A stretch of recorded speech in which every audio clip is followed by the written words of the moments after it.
Patient വന്നത് താഴത്തെ പല്ലുകളെല്ലാം ഇളകുന്നുണ്ടെന്ന് പറഞ്ഞിട്ടാണ്. ഇതിനെ നമ്മൾ ഫൈനലി ഇങ്ങനെയൊരു സ്മൈലിലേക്ക് ചേഞ്ച് ചെയ്തു.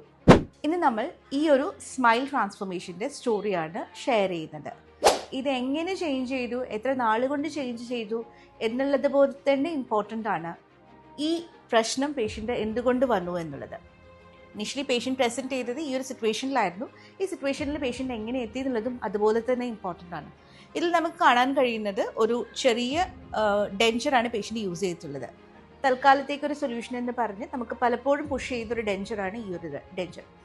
ഇത് കൊടുക്കുന്നതിലൂടെ എവിടെയാണോ ഇതിൻ്റെ മെറ്റൽ ക്ലാസ്പ് വന്നിട്ടുള്ളത് ആ ഭാഗത്തെല്ലാം പല്ല് കേട് വന്നിട്ടുണ്ട്.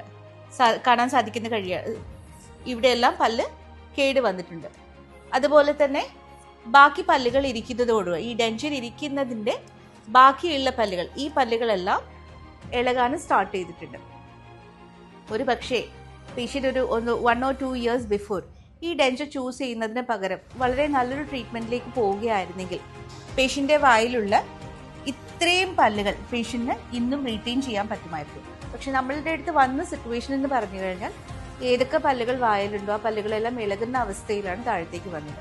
സോ നമുക്ക് അവസാനം നമുക്കൊരു ഡെഞ്ചർ അതല്ലെങ്കിൽ ഒരു സെറ്റ് പല്ല് കൊടുക്കാനുള്ള ഒരു ഓപ്ഷൻ മാത്രമേ നമ്മുടെ കയ്യിലുണ്ടായിരുന്നുള്ളൂ. നമ്മൾ താഴത്ത് പേഷ്യൻറ്റിന് ഉപയോഗിക്കാൻ പറ്റുന്ന രീതിയിലൊരു സെറ്റ് പല്ലും മേലെ പ്രിസിഷൻ ഉപയോഗിച്ചിട്ടുള്ള ഒരു കാസ്റ്റ് പാർഷ്യൽ ഡെഞ്ചറുമാണ് നമ്മൾ ഫൈനലി കൊടുത്തത്. ഒരു പക്ഷേ പേഷ്യൻ്റ് ഈ വരുന്ന സിറ്റുവേഷനേക്കാളും 1-2 കൊല്ലം മുൻപ് ഈ ഉള്ള ട്രീറ്റ്മെൻറ്റ് ഓപ്ഷൻ അല്ലാതെ വേറൊരു ട്രീറ്റ്മെൻറ്റ് ഓപ്ഷൻ ചൂസ് ചെയ്യുകയായിരുന്നെങ്കിൽ വായിൽ പേഷ്യൻറ്റിനുള്ള അത്രയും പല്ലുകൾ നമുക്ക് സേവ് ചെയ്യാൻ പറ്റുമായിരുന്നു.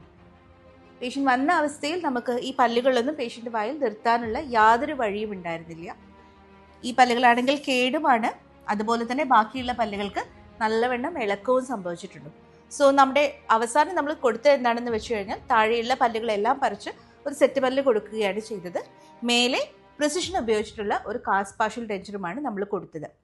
സെറ്റ് പല്ലിന് പകരം ഇംപ്ലാന്റ് സപ്പോർട്ടഡ് ഓവർ ഡെഞ്ചറോ അല്ലെങ്കിൽ ഇംപ്ലാന്റ് ഉറപ്പിച്ചുള്ള ചികിത്സയോ നമുക്ക് കൊടുക്കാമായിരുന്നു. പക്ഷേ തൽക്കാലം പേഷ്യൻറ്റിന് ഫിനാൻഷ്യൽ സിറ്റുവേഷൻ ഉള്ളത് കാരണം പേഷ്യൻ്റ് ചൂസ് ചെയ്തത് ഒരു താഴെ ഒരു സെറ്റ് പല്ലും അതുപോലെ മേലെ പ്രിസിഷൻ ഉപയോഗിച്ചുള്ള ഒരു കാസ്റ്റ് പാർഷ്യൽ ഡെഞ്ചറുമാണ്.